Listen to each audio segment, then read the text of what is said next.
Welcome all to Dominant Mets Nation. And, well, folks, it was not the weekend we hoped for. We had hope for more. We had hope for health. We had hope for some basic things. But you know what? Reality has struck, and we have to deal with a couple unforeseen circumstances. So, in today's video, we're going to talk about how I truly believe that we can still win despite the LINDOR injury. Now, we're going to go over some very viable reasons why. And once we do start talking about this, I'm pretty sure that every one of us will have that same type of feeling. Okay, all right, so let's get into this. And then also at the end of the video, I got a move that the Mets actually should have made a long time ago, but it's a very important move that I think the Mets should make right now. And if you saw my video a couple videos back, and I basically spoke, it was titled Concerns. I basically went over a lot of these major things that we're seeing kind of as roadblocks. So if you want to go back to that video, it highlighted a lot of things. Okay, so we're going to get into it right now. Before we do, if you could like, subscribe, if you're a passionate MLB, especially a Met fan, this channel is for you. So like and subscribe, join the family. All right. So I put out a few videos last week, Thursday, Friday specifically, and I was talking about how the Mets would essentially crush the Phillies. So, I mean, I put the second video out on Friday afternoon, and truth be told, the Mets crushed the Phillies on Friday night. So a couple of days went by, and I didn't really hear from many Phillies fans on Friday night. Of course not. The Phillies got annihilated, humiliated. But as the Mets would have these heartbreaking losses, the Phillies came back from 4 runs on Saturday. You know, a couple mismanagement of the bullpen, I thought, from Carlos Mendoza, and then on Sunday, that really a heartbreaking loss. But all in all, they were very close games and two winnable games. You know, in those games, they were respectable. We didn't get blown out. All right. So after those two games, then I started seeing some reaction from Phillies fans, and Phillies fans started messaging me saying, "Oh, all your videos, they aged well." Well, my videos were regarding Friday night, and the only team that got annihilated in this series were the Phillies. So that prediction was 100% accurate. So, I mean, and then I also found it a bit funny how the Phillies fans are very special. They're very different, but in a way, they're like the Mets fans. They didn't comment on Friday or even Saturday saying, "Don't worry, we're gonna beat you. This is not true. Stop saying my team is underrated." Because I mean, overrated. That's what my claim was. My claim was that the Phillies were overrated, and I still believe that because ESPN ranked them as the best team in baseball, and I don't see it. I don't see it. I mean, I don't think they're that much better than us. And the ESPN ranked us as the 11th best team. Although I think a more accurate prediction when everybody's healthy, we are closer to the fourth or the fifth best team, maybe sixth. Okay, so after the series, I have a bunch of messages from Phillies fans, kind of beating their chest. And I found it interesting that they waited till they secured 2 wins. They weren't confident enough to say before Saturday's game or before Sunday's game, you were wrong about the Phillies being overrated. They had to wait. They had to wait to see if the Mets would lose those 2 games. And I found that interesting because if we were facing the Braves or even the Yankees, as soon as I made that video, I would have heard right away, "You're wrong. The Phillies aren't overrated." Of course, I'm talking about the Braves or the Yankees. They would have started stating because they have the confidence because their team has won. But the Phillies are kind of like our little brother, essentially. They've been around since 1883, and they've only won 2 World Series.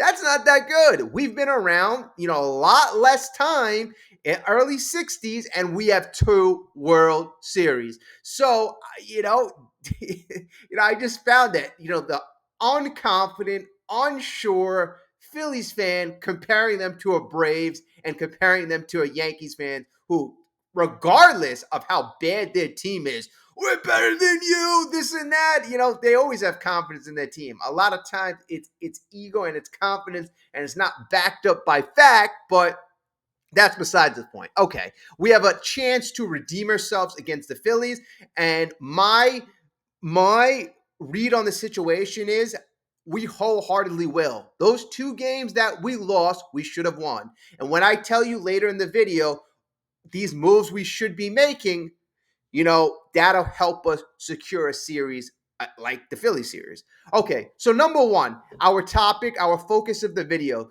can the Mets save the season despite the Lindor injury? Now, we heard from Lindor today. We got some good news. We're going to go over why it's so good news, because that's going to be part of why we can save the season. But number one, the number one reason that we can save the season is quite obvious. It's really obvious, and that is how much adversity has this team dealt with?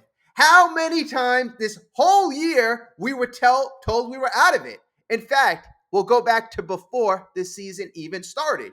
We weren't supposed to be even close to a World Series team. Not a World Series team, a playoff team. I'm jumping ahead. We weren't even supposed to be close to a playoff team. But truth be told, we went on a big winning streak a week or 2 ago. June had that magical June. We were 22-33 the first 2 months. We dealt with a lot of adversity then. Martinez, we missed the whole month of April. Alvarez, Sanger missing the whole year. Our bullpen being completely rebuilt. Not having a clutch Alonso the whole year. I mean, we've dealt with stuff. McNeil going down. I mean, we have dealt with issues the whole year. And that doesn't even go into the games that we were losing. And we've had so many come from behind efforts, as recently, or, efforts, where we were losing. As recently as the Blue Jays game, as spurned by Lindor in the 9th inning.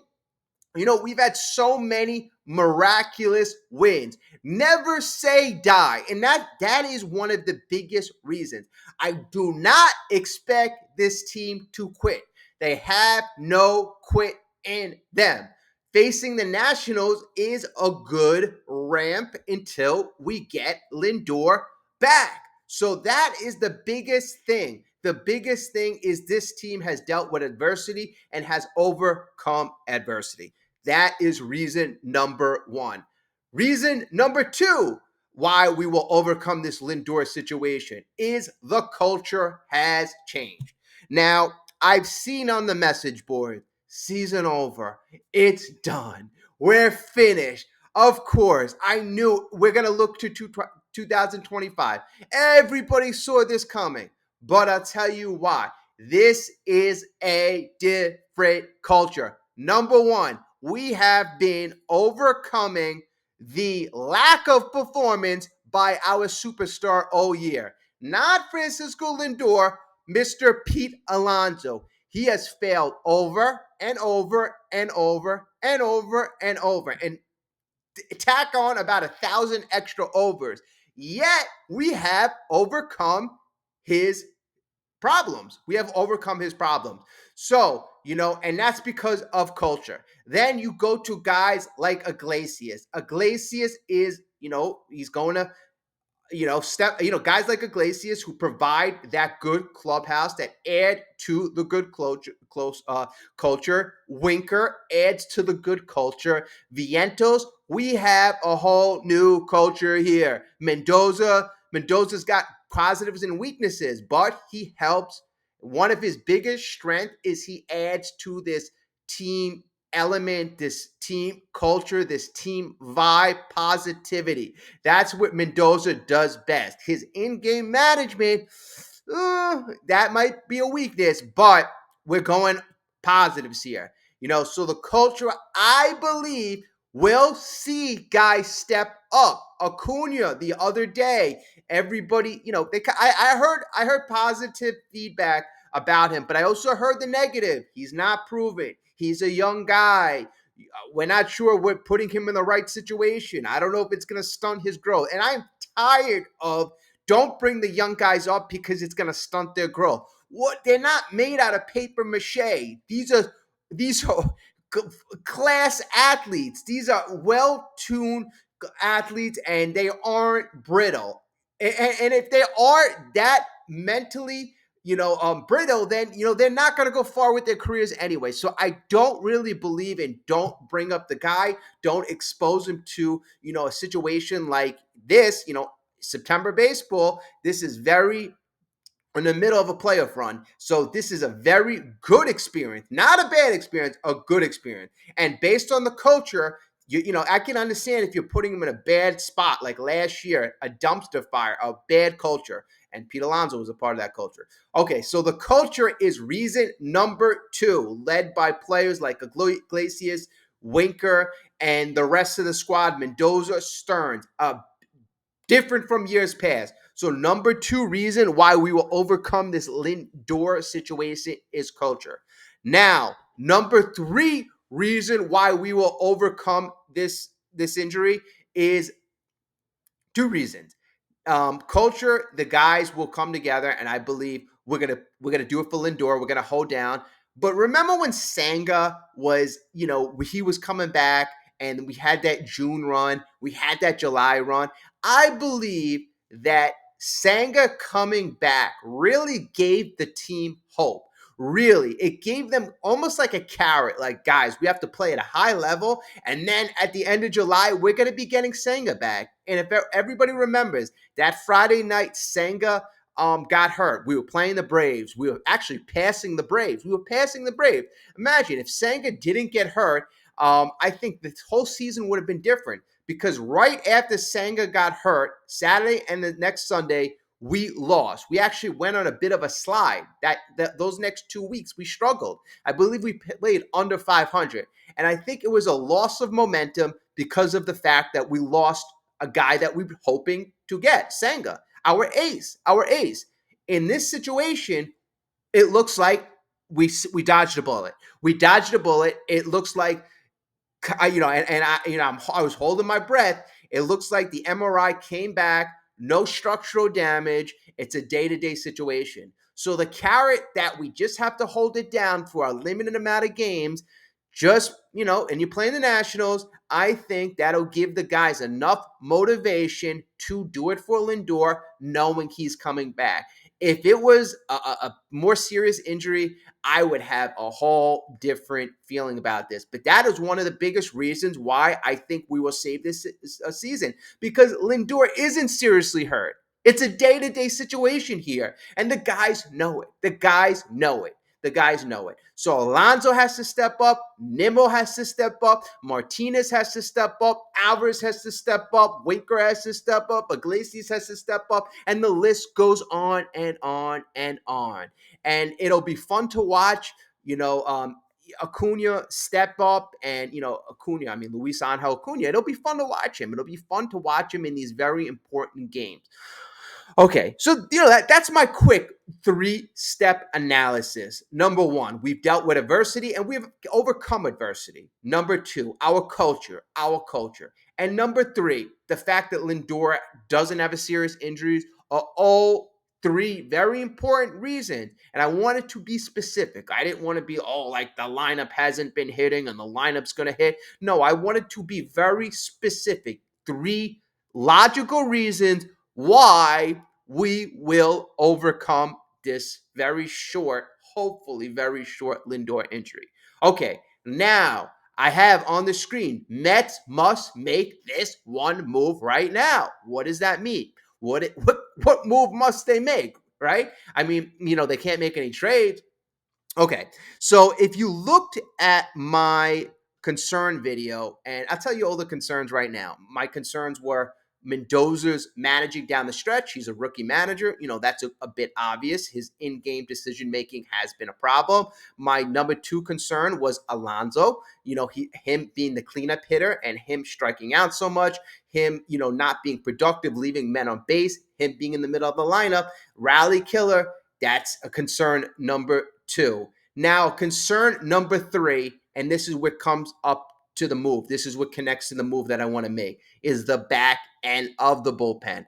I made that video not knowing that Daniel Nunez was going to be out for the year. I was hoping that he was going to come back. Now, knowing that he's not going to come back, this concern grows more. Okay, so let's say in those situations, um, Diaz is not available down the stretch, right? Diaz is, and it's happened a couple of times already. It's happened a couple of times. Or Budo's not available, right? And Matone's a guy. Maton is a guy that if his control's not there, we're screwed. He can't throw hard. He relies on movement and control, right? So we need another high leverage arm, a dynamic arm. I don't care if it's a guy with limited experience, and that move is, you either bring up the number three best pitcher in all of MLB, which is in all of the minor leagues, not MLB, in all of the minors, which is Brandon Sprout. And I know he struggled in AAA. I know that. So what you're going to do is you're going to bring him out of the pen and you're going to utilize his skills. You're going to utilize his skills right now. Okay. Or number two, if there's any reason why, if they're seeing something, a mechanical flaw, and they need to, fix it. Number two, you bring in a JONAH. And I don't care about the development right now. You expose them. Other guys in the past have been brought up at this point in the season, and they have been successful. And if these two guys have dominated thus far, and I know JONAH has had all success, Sprouts, unfortunately, has had a little trouble in AAA, a little trouble in AAA.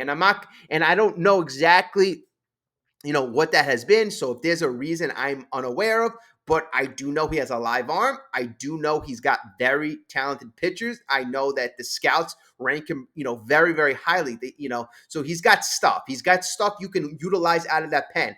I want as much talent as possible in that pen on this team. That's why I was advocating last week. Bring up Luis Angel Acuna. If you have a spot available, you need a guy who can play in the infield. You need a guy who can, obviously run. This is one of his biggest, strengths. I'd rather him play than a journeyman like Alvarez. Bring up the talent. Don't bring up an aging 34-year-old guy or trade for a 34-year-old guy. I can understand if, that was your only move, but you have viable options with more talent. If you brought up Alvarez here just for running, you have a guy, Luis Angel Acuna, but we see he can hit. We see he can hit as well. He's already got a couple hits. So why not, and I think it'll help him for the future to expose him in these high stress situation games. I want talent. That's why I'm saying if you got talented arms in the minors, bring them up right now. This is one of the most important runs that we've made in the last decade, folks. Mets don't get this opportunity too often. We don't. When was the last time we had this opportunity with 13 games left? When? Where we were we're in a wild card spot. We're lucky. The Braves lost yesterday. It could have been disastrous. We could have been behind by game. But, the Dodgers finally won a game last night. Finally won a game. So the worst case scenario didn't happen. The worst case scenario would have been we get swept by the Phillies and the Braves won every game. So, we dodged that bullet. So that's my quick assessment. That's how I feel. I'm going to be expecting the Mets to take care of business these next three games. That's a given. That is a given. So this is a video where you can either agree or disagree. Let me know down in the comments. What did I get right? What did I get wrong? And also let me know if you would bring up one of our young dynamic arms, or if you would have brought them out in the past, like, a couple weeks ago, like I would have. All right. Well, again, like, subscribe, believe 2024. That's our motto right now. I still think we have a good chance to make the playoffs. I'm very confident about that. All right, let's go Mets. Speak to everybody soon, and we got to take the game tonight against the Nationals. No doubt about it.